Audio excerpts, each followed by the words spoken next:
My name is Monica Reyes, and I used to believe that if you did everything right, saved, worked hard, stayed loyal, your life would fall into place. I believed that people, especially family, were sacred. I believed that if I loved hard enough, they wouldn't break me. I don't believe any of that anymore. I'm 29. I've never been married. No kids. No criminal record. My credit score last I checked was 812, a number I'd fought like hell to build. I don't drink much, don't party, don't spend recklessly. I've lived below my means for years, watched my friends buy designer bags and go on Bali getaways while I stayed home and calculated mortgage interest rates on my phone. All because I had a dream. A very simple one. I wanted to buy my own house. Not a mansion. Not a luxury condo with a rooftop pool. Just a modest 2-bedroom with a yard and decent plumbing. Something that was mine.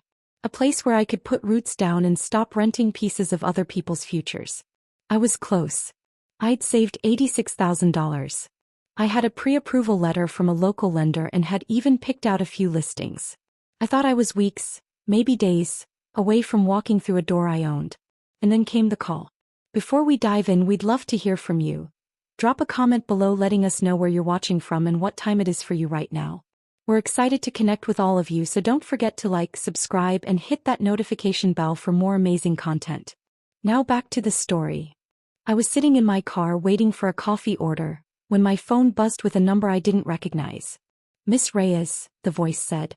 "This is Todd with Pacific Crest Lending. We just had a couple of questions about your recent closing documents for the Maple Ridge property." At first I thought it was a scam. I laughed, said, "I think you've got the wrong Monica Reyes." But then he read me my full name. My birthday. My social security number. He didn't have the wrong Monica.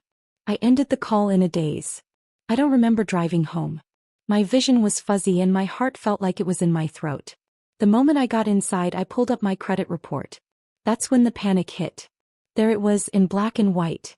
A $623,000 mortgage under my name, opened just 6 weeks earlier. I sat there staring at the screen, my hands numb. My chest felt tight, like I couldn't take a full breath. I called the fraud department. I filed a report. I started shaking as they transferred me from one department to another. Every time I tried to explain that I never signed anything, the responses were the same. "Well, the digital signature is a match. The documentation was verified. Do you have proof this wasn't you?" Well, because I didn't know what they'd used. I didn't even know how they got access. It wasn't until I called my parents, sobbing, desperate, that I got my first answer. My mother's voice was calm. Too calm. "Moni, sweetie, don't panic, okay? Just come by the house." So I did. I drove the 15 minutes to their little blue house in National City, the same one I grew up in. I ran inside, still shaking, and found them sitting on the couch like they were waiting for me. And then I saw her. Vanessa. My younger sister. 2 years younger, forever entitled, forever, the baby. She was curled up in the corner of the couch in a pink sweatsuit, sipping from a Starbucks cup and not even bothering to look guilty. "Tell her," I snapped. Silence. "Mom. Tell me what's going on." "Vanessa. Say something." My dad finally sighed and leaned forward. "It's done now. What matters is finding a solution." That's when I knew. They knew. They all knew. "You did this?" I asked Vanessa. My voice cracked. "You bought a house using my name?" Vanessa didn't deny it. She rolled her eyes. "Look, I needed a fresh start. I needed space. David's mom kicked us out and no one else would co-sign for the loan. You've got great credit and you weren't even using it yet. Are you insane? That's fraud. That's a federal crime. How did you even get my social security number?" My mother flinched. "Monica, keep your voice down." "How did she get it?" My dad cleared his throat. "She found your old tax forms in the filing cabinet." They said it like that made it better. Like that justified it. I was shaking now. Every part of my body felt like it was buzzing with heat. I wanted to throw something. Scream. Break a window. But I didn't. I stood perfectly still and said, "You all knew. You helped her." My mom stood up and walked over, putting her hands on my arms like I was a child again. "Monica, listen to me. She's your sister. We're family. What's done is done. He just needed a little help. She would have paid you back. She didn't even ask. She stole from me. She stole my future." My sister finally spoke. Jesus, Monica, calm down. It's not like you were even gonna use it. You're always talking about someday. Well, I needed it now. And don't be so dramatic. Nothing's going to happen to you. You forged documents in my name. You've ruined my credit. You've sabotaged every plan I've spent 10 years building. You're being selfish, my mother hissed. Do you know how bad this could get for her if you report it? Her whole life would be over. A felony charge, maybe even jail time. And what about my life? I whispered. You're asking me to sacrifice my life so she can keep a house she bought by stealing mine. Just let it go, my dad said quietly. We're family. That's what we do. We cover for each other. I stared at them one by one. My father, my mother, my sister. And in that moment it hit me. I didn't have a family. I had people who used my loyalty as currency. People who loved me only as long as I stayed useful. The moment I demanded respect, the moment I said no, I was the villain. I walked out that night without another word. I didn't answer when my mom called the next morning. I didn't read the texts Vanessa sent. First defensive, then apologetic, then threatening. I didn't respond to the guilt-trip voicemails my dad left about not tearing this family apart. Dad, I got a lawyer. I opened a fraud case with the bank. I contacted the police. I contacted the FTC and froze my credit. I created a new email, backed up everything I had, screenshots, dates, recordings, and started building a case. Because if Vanessa wanted my name so badly, she could take everything that came with it. The debt. The charges. The destruction. She bet that I would stay quiet. She bet that I would bend the way I always did. She bet that I would forgive her the way I always had. But she didn't realize something very important. I may be quiet. I may be careful. But once I'm betrayed, I don't play fair. I didn't sleep for days. After I left my parents' house that night, I drove until my tank nearly ran dry. I didn't know where I was going. I just knew I couldn't be anywhere near them. I ended up in a seedy motel by the edge of La Mesa, thin walls, a flickering light in the parking lot, and a room that smelled like bleach and despair. Perfect. I sat on the edge of the bed with my laptop open, staring at the credit report I'd printed out from earlier. My name was on the loan. My social. My signature, digitally forged but clean enough that a banker probably clicked through it without blinking. It didn't matter what I said. On paper, I owned that $623,000 disaster. And the house. The house my sister was living in. The one with a pool and walk-in closets and a 2-car garage she never would have qualified for on her own. That was mine. Wiggly. I started documenting everything. Screenshots. Dates. Text messages. I recorded every voicemail, even the one from my mom where she cried and said, "Don't let the world tear us apart, Mija. It's just money. Vanessa's your sister. Just money." They didn't get it. They never had to climb out of overdraft fees and ramen noodles and 2-for-1 job fares. I had built every cent of that credit score brick by brick, never missing a payment, never asking for help. I was supposed to close on my own condo by summer. Well, my credit was trashed. My name was flagged. Every single financial door I'd worked to unlock had slammed shut. But this wasn't just about numbers. It was about betrayal. About how my sister looked me in the eye and shrugged like I was being unreasonable. About how my own mother tried to gaslight me into silence. About how my father, who once told me I was the future of this family, now wouldn't even return my calls without huffing like I'd caused the chaos. Well, I wasn't going to let this go. They didn't just steal my money. They stole my name. I made an appointment with a lawyer the following week. Her name was Kyla, mid-30s, sharp as a razor and twice as dangerous. She didn't blink when I handed over the folder. "Your sister committed identity theft, forgery, mortgage fraud, and possibly conspiracy, depending on your parents' involvement," she said calmly, flipping through the documents. And if you're ready to blow this up, I'm ready to strike the match." I liked her instantly. We started with a cease and desist letter. One for Vanessa. One for the bank. One for my parents. Vanessa responded with a laughing face emoji.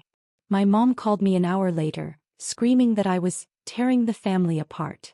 "You already did that," I told her. "You just thought I wouldn't fight back." I filed a police report. I filed a fraud affidavit with the credit bureaus. I froze my accounts, locked down every login, and changed every password. I even put a security camera on my car just in case Vanessa or David got creative. Then I filed the civil suit. That got their attention. I didn't tell anyone at work. Not yet. But my hands shook every time my phone buzzed. I'd catch myself zoning out during meetings, my heart pounding even though no one was yelling. It was like my body was living in a different story than the one I was trying to fake. One night I parked 2 blocks from Vanessa's house. Just sat there in the dark watching the lights on in the kitchen. I saw her walk by the window in leggings and a messy bun, holding a wine glass and laughing. As if she hadn't detonated my life and walked away without a scratch. I wanted to march up to the door, ring the bell, and ask her if the pool helped her sleep at night. But I didn't. Instead, I drove away and doubled down on my case. It wasn't easy. The bank stalled. The investigators were slow. My family waged a full-on guilt campaign. Messages from cousins I hadn't spoken to in years suddenly telling me blood is thicker than court papers. My uncle even sent a Bible verse. I almost broke. Twice. But then I'd remember that call from the lender. The fear in my chest. The way my mom touched my arm like she was soothing a child instead of admitting she helped steal my future. I remembered Vanessa's words. It's not like you were even using it. And the part of me that used to apologize for everything? She died that day. 3 weeks into the lawsuit, Vanessa finally cracked. She called me. I didn't pick up. But I saved the voicemail. "Hey Monica. You've made your point. Are you happy? You've humiliated me. David's family won't even talk to me anymore. And Mom's sick over this. Do you even care? You got your stupid justice. Now drop it before we all drown." Before we all drown. That word hung in the air like a bitter perfume. She still thought she could sink with me in the same boat. But she was the one who drilled the holes. I didn't reply. I sent the voicemail to Kyla. A week later we got a call from the lender. They'd opened a fraud investigation internally. The documents Vanessa submitted had been digitally signed using a public IP address that traced back to her Wi-Fi router. Her email. Her Google account. Her fingerprint on the weapon. The house. It was now under legal review. Karma wasn't coming. It was already parked in her driveway. My mom begged me to withdraw the suit. "You're sending your own sister to prison," she sobbed. "What kind of person does that?" "A person who refuses to be used," I said. "You used to be good," she whispered. "Humble. You used to love us." "I still do," I replied. "I just love myself more now." I thought that would be the end. But of course the storm wasn't done with me yet. Vanessa went public. She posted a long, manipulative rant on Instagram about how some people would rather see their family homeless than forgive a mistake. She painted herself as the underdog, the struggling young woman, desperate for a better life. Me. The cruel, bitter sister who dragged her to court. I got DMs from strangers calling me a monster. One said I deserved to be alone forever. Someone else posted my workplace name under the story. I forwarded everything to Kyla. She filed a restraining order and added defamation to the case. Vanessa went silent after that. 3 months later we stood on opposite sides of a courtroom. She wore designer heels and fake tears. I wore black and didn't blink once. The judge ruled in my favor. The mortgage fraud was confirmed. The house would be repossessed. My credit would be restored. And Vanessa was ordered to pay damages, legal fees and restitution. There was talk of criminal charges. They didn't come right away, but they were coming. She mouthed something at me when the hearing ended. I didn't read it. I walked out with my head high. Not because I won, but because I didn't fold. That night I got a letter from my mom. Not an email. A handwritten letter. She didn't apologize. She didn't even acknowledge what they did. She just said she hoped I could find it in my heart to be bigger than all this. I burned it in the sink. My name is Monica Reyes. I've been called selfish, cold, dramatic. But I'm none of those things. I'm a woman who learned the hard way that family doesn't mean immunity. That love isn't a free pass to destroy someone's life. And that sometimes, the only way to heal is to burn the bridge yourself. The day I got the notice from the DA's office was the first time I felt something close to justice. It came in a plain white envelope. I stared at it for several minutes before opening it, my heart thudding like a war drum in my chest. Inside was a brief, neatly typed letter confirming what Kyla and I had been building toward for months. The district attorney was opening a criminal investigation into Vanessa Reyes for felony identity theft and mortgage fraud. I held the letter in my hands for so long my fingertips went numb. Then I laughed. It wasn't a triumphant laugh, not at first. It was that sharp, bitter kind of laugh that comes from exhaustion. The kind that slips out when you've spent so long buried under someone else's selfishness that you start to forget what air feels like. But beneath it there was something else. Relief. For the first time since this all started, I wasn't the only one who saw her for what she was. Relief. A liar. And the golden child who thought love meant silence. She wasn't going to get silence from me. By now the house was empty. The one she'd bought in my name. After the foreclosure went through, she and David had to move out. I heard through the grapevine that he left her shortly after. Took his stuff and ghosted. I couldn't say I was surprised. Parasites only stick around when the host is still bleeding. She moved back in with my parents. Of course she did. They let her. My mother even posted on Facebook about hard times and helping family no matter what. No mention of the arrest warrant that might follow. No mention of the silence they forced on me for months while my life unraveled. The rest of the family? Divided. Some messaged me in private saying they stood with me, that they couldn't believe Vanessa would do that. But none of them said it publicly. Not once. Others accused me of being heartless. She's your sister. You're ruining her life. You think you're better than us. Well, I didn't think I was better. I knew I deserved better. My therapist, a woman named Lydia with sharp cheekbones and a calm voice, asked me once if I ever mourned the version of my family I thought I had. I told her no, because that version never existed. They weren't warm. They were just wrapped in guilt and coated with obligation. What I mourned was the time I spent trying to earn love that came with conditions. Be quiet. Be helpful. Be small enough not to make others uncomfortable. Those days were gone now. I was rebuilding everything. Slowly. My credit was still recovering, but the fraud reversal helped. I moved into a small apartment in University Heights. Old wood floors, one bedroom, and light that poured through the windows in the morning like forgiveness. I went back to work. No one there ever knew what I'd been dealing with outside the office. I smiled. I performed. But behind the eyes I was carrying pieces of a war. I didn't tell anyone about the blog post until it went viral. I had written it one sleepless night at 3 a.m., in a fury so focused I barely noticed my fingers shaking. I posted it anonymously. My sister stole a $623,000 loan in my name, and my parents told me to stay quiet. I included screenshots. Blurred names. Details but nothing legally compromising. I didn't want sympathy. I wanted women like me to know they weren't alone. Within days it spread like wildfire. Forums picked it up. A Reddit thread blew up. Influencers shared it with captions like, "This is why you freeze your credit." And then came the hate. The internet is a mirror and not everyone likes what it shows them. Some accused me of exaggerating. Some said I should have handled it in the family. One man sent me an email that just said, "You should have taken the hit for her. You're probably rich anyway." Rich? I laughed. If only they knew. Still, for every coward hiding behind a keyboard there were 10 people, mostly women, who wrote to say thank you. One woman said her brother took out a car loan in her name. Another said her mother used her SSN to open 5 credit cards and then disowned her when she tried to report it. I read every message. Every word. And with each one the anger inside me shifted. It cooled. Hardened into something sharper. This wasn't just about Vanessa anymore. It was about the culture that protected her.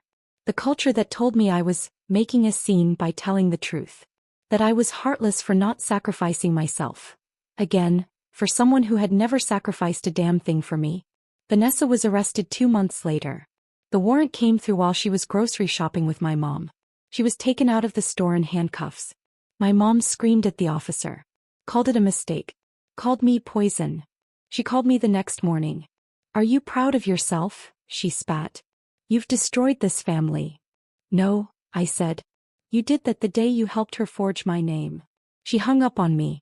I didn't care. That same day, I received an email from a journalist who wanted to feature my story in a financial ethics series. I said yes. I used my real name. If Vanessa got to drag my name through the dirt, then I had every right to scrub it clean in public. Loudly. Proudly. I showed up for the interview in a navy blazer and clean makeup, my voice steady as I told them everything. The fraud. The lies. The silence. The moment I realized that protecting my peace was worth more than protecting their comfort. When the article was published, the headline read, "She was the responsible sister, until her family used her credit to steal a home." I printed it out, framed it, put it above my desk like a trophy. Not because I needed validation, but because I needed a reminder. I survived. Vanessa spent 3 nights in jail before she was bailed out by my father. She's still facing charges. Her court date is set for next month. Her lawyer tried to reach out for a plea deal. Kyla advised we wait. They're panicking now. I can feel it. The silence is louder than any scream. Sometimes I wonder if she regrets it. Not just the crime, but the fact that she believed I wouldn't fight back. That she mistook my kindness for weakness. Because I used to be soft. So soft I let them walk over me and called it love. No. I'm titanium with a pulse. I'm not the Monica who kept her head down and played peacemaker. I'm not the girl who gave up her room so Vanessa could have the bigger one. I'm not the woman who cried in silence while her name was trashed. I'm the storm they never saw coming. And I'm just getting started. The morning of the court hearing, the sky over San Diego was the kind of gray that felt heavy, like it knew something was about to break. I stood in front of the mirror, pulling my hair back into a low bun, watching myself with quiet detachment. It felt like I was dressing for a funeral, and in a way I was. Not Vanessa's. She'd survive this. Somehow people like her always did, even if they came out bruised and bitter. No, today I was burying the last part of me that still believed family was something sacred. That there was still a way back to what we had before all of this. There wasn't. Kyla met me at the courthouse steps. She looked like she always did, unbothered, razor-sharp, and dressed in a dark green suit that told the world she didn't come to play. I drew strength from that. From the fact that she'd believed in my case when even I was still doubting myself. She was the only person who hadn't once asked me to soften. "Ready?" she asked. I nodded. "As I'll ever be." Vanessa was already inside. She sat at the defendant's table, dressed in beige slacks and a modest blouse, her hair pulled back like mine, except hers looked deliberate, staged. Her face was pale. Not because she was sorry, but because for the first time in her life, someone was holding her accountable in a room where charm didn't matter. I didn't look at my parents. They were seated behind her, of course. My mother's eyes caught mine for a flicker of a second, but I turned away before she could make me feel anything. They'd made their choice. The judge called the session to order. Everything was quiet. Tense. The prosecution laid out the charges. Felony identity theft, mortgage fraud, forgery. The amount, $623,000, was repeated over and over like a bruise being pressed. I watched Vanessa flinch only once when they said, willful deception. That word didn't leave room for accidents. She didn't slip. She didn't stumble into a mistake.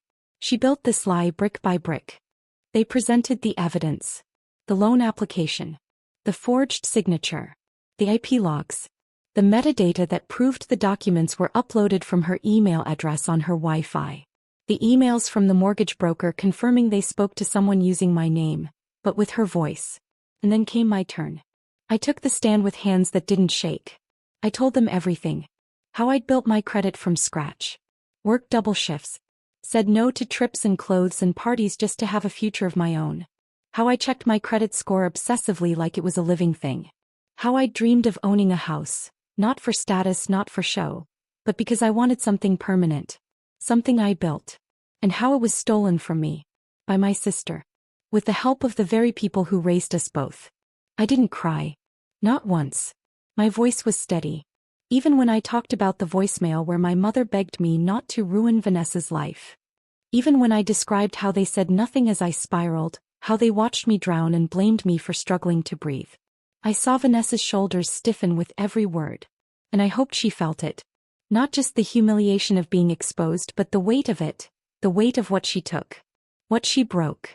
What she could never give back. When I stepped down, Kyla gave me a small nod. Later, the defense tried to paint her as desperate. She was afraid, her lawyer said. Afraid she'd never have a chance to build something for herself. She didn't intend to hurt her sister. She just panicked. But panic doesn't fill out loan applications. It doesn't forge signatures. And it doesn't have the gall to sip wine in a house built on a lie while the person you robbed is sitting in a motel room trying to breathe. When closing arguments ended, we waited. The judge didn't need long. He found her guilty. Felony identity theft and mortgage fraud. The sentence: 18 months of probation, community service, financial restitution, and a permanent mark on her record. No jail time. I expected that. First-time offense, non-violent, family matter. The law loves to show mercy when blood is involved. So it was a win. Her house. Gone. Her boyfriend. Long gone. Her reputation. Shattered. Me. I finally exhaled. Outside the courthouse, I stood on the steps for a long time. The sky hadn't changed. It was still gray, but somehow the weight had shifted. I felt taller. Stronger. Like I'd dragged myself out of something poisonous and survived. Kyla touched my shoulder. You did it. No, I said. She did it. I just stopped letting her get away with it. My phone buzzed. It was a message from my mom. You really couldn't let this go, huh? You got what you wanted. Hope it was worth tearing your sister and this family apart. I didn't respond. I just deleted the message, blocked the number, and turned my phone off. That night, I went home and sat on the balcony of my apartment. It wasn't a house. It didn't have a yard or a big kitchen or anything fancy. But it was mine. Paid for. Honest. I poured myself a glass of wine and toasted the sky. To every woman who's been told to stay quiet, I whispered. To every sister who had to become a soldier. I slept like a stone that night. Weeks passed. The article I'd done for the finance blog gained more traction. A producer from a podcast reached out, then a small documentary series. People wanted to talk to me. To hear about the betrayal, the rebuild, the reality of being stabbed in the back by your own blood and still having to explain why you didn't just forgive. I didn't say yes to all of them.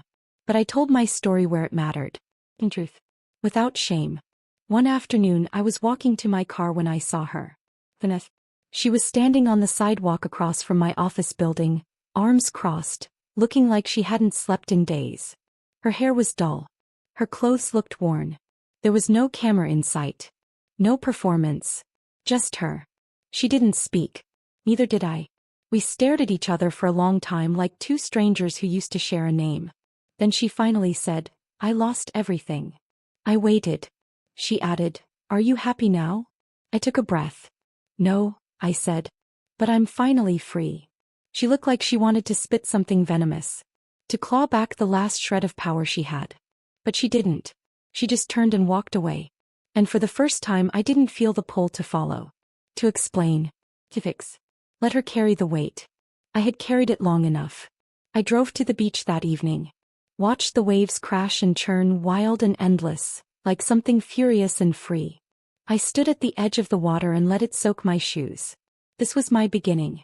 Not the house I lost. Not the sister who broke me. The choice to rebuild without them. To stop waiting for apologies. To stop explaining my pain. To stop making space for people who only saw me as useful when I was quiet. My name is Monica Reyes. My sister stole my future and expected me to swallow the damage for the sake of family. Instead, I gave her the gift of consequences. And it turns out, justice fits me better than forgiveness ever did.